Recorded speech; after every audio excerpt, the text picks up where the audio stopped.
Welcome, Scorpio. This is your weekly Teroscope reading for August the 1st through to the 7th, 2016. My name is Tilly, and this is Tarot with Tilly.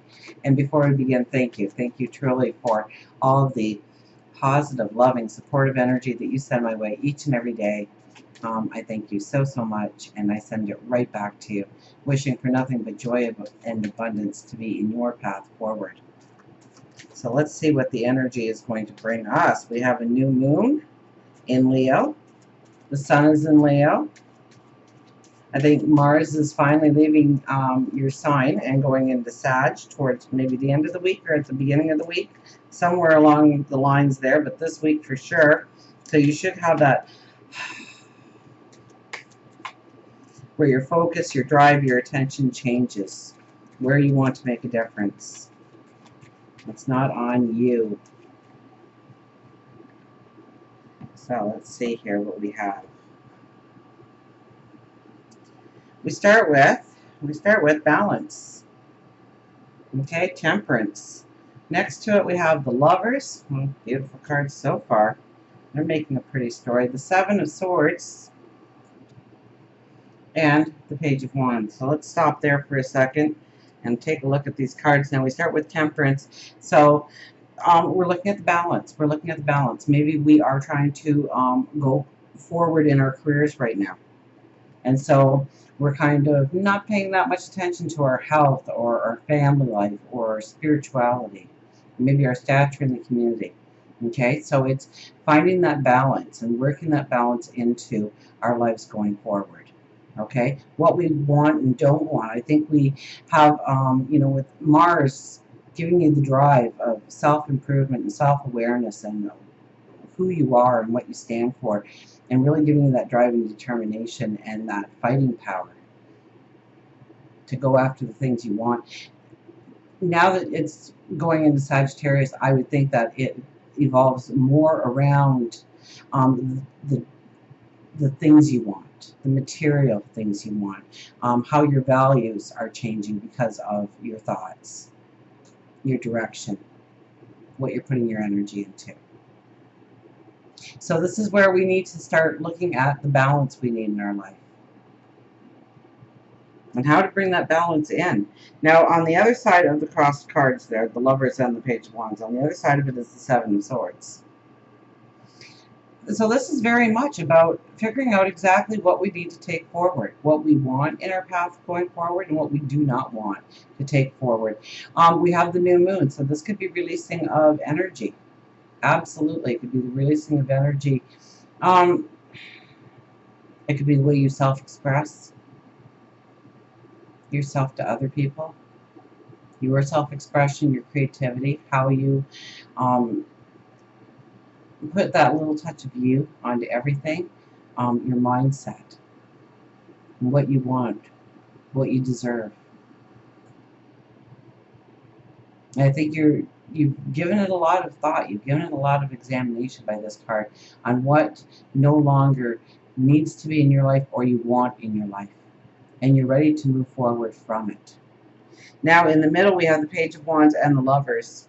So this is really our thoughts, our creative thoughts, thinking outside the box, knowing that there is no box, in how to embrace, how to grow our passions deeper, or diving into our passions at a deeper level, knowing what we can create, knowing who we can become, embracing our talents, embracing, there might be like this small opportunity and you are growing it in some way. You are expanding the horizons of that initial opportunity. It's something that you already love. It's something you already love doing. But you're looking at the expansion on how to grow it and how to make it stronger. And you're truly embracing your passions, your dreams, your desires through your thought processes to what you can actually become, what you can actually create going forward. Now, our underlying energy is the Ace of Cups. So this is embracing you're embracing your new visions, your creativity, your love. This could be new love coming into your life very spontaneously too, since it is the underlying energy. You're not expecting it. Your eyes meet across the room kind of atmosphere. And I think you are more, uh, your heart is lighter. You're open to more things that are lovable. Squishy, soft, and cuddly is what I heard, but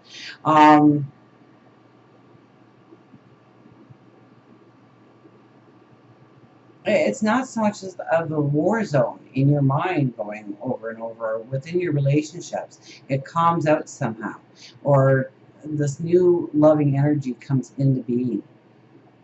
Or you reconcile any kind of differences and you move forward with a passion and a desire. Or you see a new opportunity that really fits your passions, really fits your desires. And you start to work that path. This could be a new job opportunity.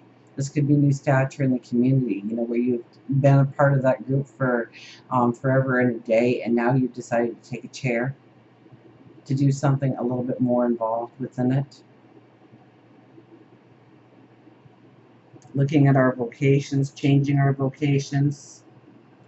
We have the moon for the overriding part. This has to do with balance as well, but this is our internal balance. This is knowing that we are strong in who we are, where we're going, what we are creating, how to feel the freedom, how to feel the liberation, how to keep that bounce in our step, the vitality going.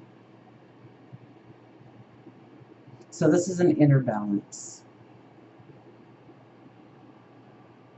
So there could be a strong meditative prayer-like appearance in who you are. You might actually pull back a little bit to go inward, to ask yourself what you think of the experience that you're walking into, or the situation that's evolving, or one that you just left.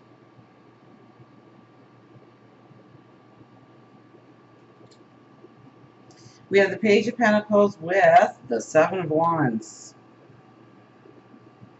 So the Page of Pentacles is looking forward in new pathways, absolutely.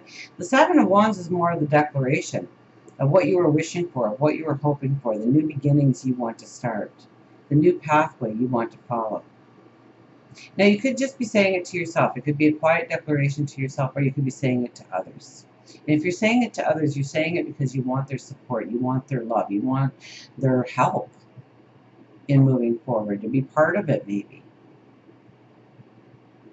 But definitely there's a declaration here, and definitely we are envisioning our new path forward. I think there needs to be a little bit of courage. I think you almost have to stand up and say, I'm doing this. With the strength, with the determination. But I hear this quiver in your voice, like you're not too sure if it's really the right move, but you really want to test the waters. You want to try it out. And we are in the new moon, so new beginnings are beautiful for that. Okay, so maybe you're going to take a leave of absence from work for a couple of weeks so that you can try a new vocation or a new experience. See if you like it. Feel the waters. You might try and do some kind of home-based business and just test the waters a little bit. Just dabble in it. See where it leads. See where the comfort zone is. See where the fear is. And then don't turn around because you have fear. But look at why the fear is there. Look at why the fear is there. I did meditation because this is all about releasing before the new moon. So I did meditation on the weekend, trying to release something. And I remembered, oh my gosh, I remember this, my teacher standing up. I think it was probably grade 7 or 8, so going back a ways. And the teacher was talking about this poetry contest coming up. And so different people were asking different questions about the contest. And I said, what if you've already written the poems? And he goes, what do you mean if you've already? And I said, well, I write poetry. I never thought that nobody else wrote poetry, that it was just me. It was just something I did. And he says, well, yeah, you can do those. So I handed them to him, and he was very impressed. And then I procrastinated, as a young preteen would. And there I was the night before trying to do this booklet all nice, and so I chose the shorter poems. And then I remember specifically him coming up to me and, berating me because of the shortness of the poems, and there was longer ones that were better, and that was kind of the end of my poetry writing. And I realized that, and I didn't even remember that. You know, it was like long ago and far away. And this whole dialogue came out like it had happened yesterday. And so I learned something. I learned something about my drive forward, why I hold back, what I think people are going to say, what I think people are doing. And realizing that, you know, I was a preteen, so I had preteen ideas about the world. A lot different than my viewpoints about the world today. So I look at that situation that definitely I walked away with a wisdom, or a wisdom that I thought I had procured, and a wall that I had put up to protect myself. And I realized now that wall can come down. So now is the work on tearing that wall down. A lot of it is just realizing you can't heal anything that you are not seeing, that you don't acknowledge. So look into your life. Spend some quiet time with yourself. I mean, that's what the moon is all about. Spending some time with yourself and really understanding, you know, back when these little things will come to mind if you quiet your mind. Do a couple of deep breaths and say, help me see. Help me understand where the wall is. And then sit quietly and allow the person that comes to you, and then start being bluntly honest about your perception and why the fear was there. And I think that's where we started talking, right? Was the fear. The fear stopping us, immobilizing us, not allowing us to further our thoughts, our dreams, what we want to step into. So by actually going the step ahead and trying to find the wall, trying to find the fear before I have the opportunity even is, you know, that's even better. But if you haven't, this is a week to really go inwardly and understand what is holding you back, where that wall is. And you'll be amazed at this little one sentence that pops up from childhood that you never, but you remember it. You can see them saying it to you. You can feel your reaction still. And you'll understand where that fear really stems from and how it doesn't even equate into your path forward. So we're going to pick a card for work and career, and we have the Queen of Wands, so we need to think things through. We don't want to make any snap decisions. We don't want to make any quick judgments, okay? She is the judge. She is the quiet one. She is a beautiful, creative energy. But she sits there quietly and she researches. She investigates. She asks qualifying questions. She does not make a decision until she knows that she has all the facts in front of her. And then the decision she makes is true. So where it is with work, vocation, career, your finances, I would try and hold off on making a decision until I had all the information in front of me, because something might be revealed to you yet that would change your whole mindset. So holding off a little bit is better than jumping into it and trying to backtrack. Absolutely. And then for relationships, we have the Three of Pentacles. It takes work. It takes work. So this is not taking the shortcut when it comes to relationships. This is not trying to, you know, just instantly, you know, relationship in a box, right? You open it up and everything's there for the perfect date, and we're moving fast forward, and it takes work. It takes getting to know each other. Don't rush, especially for new experiences in love. We do not want to rush the experience. We want to enjoy it and know that it's long term. Also, this is about the work we put into our relationships, into our love life. We can't possibly expect for happiness to be there if we're not doing our part. We're not doing the work that is needed. And maybe we are trying to move forward in career, so we're not paying much attention to home. Maybe we're not loving ourselves enough to feel like we don't need love and appreciation because we don't deserve it, so therefore we don't give it out either.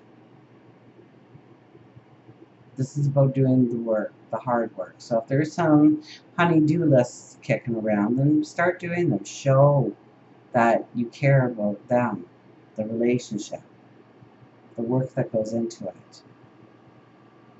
And this is also creating, I mean, you hold the paintbrush to your tomorrow here. So it is evolving the relationship. You have the power to evolve the relationship, not only to put more of an effort into the relationship. I mean, you can never put too much effort into a relationship. So don't say I give it all a lot already, because there's always something extra different you can do. And, know each other. Okay, if their idea of love is you doing, going and buying them shiny little gifts all the time, and your idea of love is the passion, the sensuality, or perhaps it is the things you do for that person, then they'll never think that you really care for them because they didn't get the shiny things. And so you need to talk about this so that you know that that's what they're expecting, and then to say, I'm not that person, but when I do this, this is me saying I love you. This is me caring.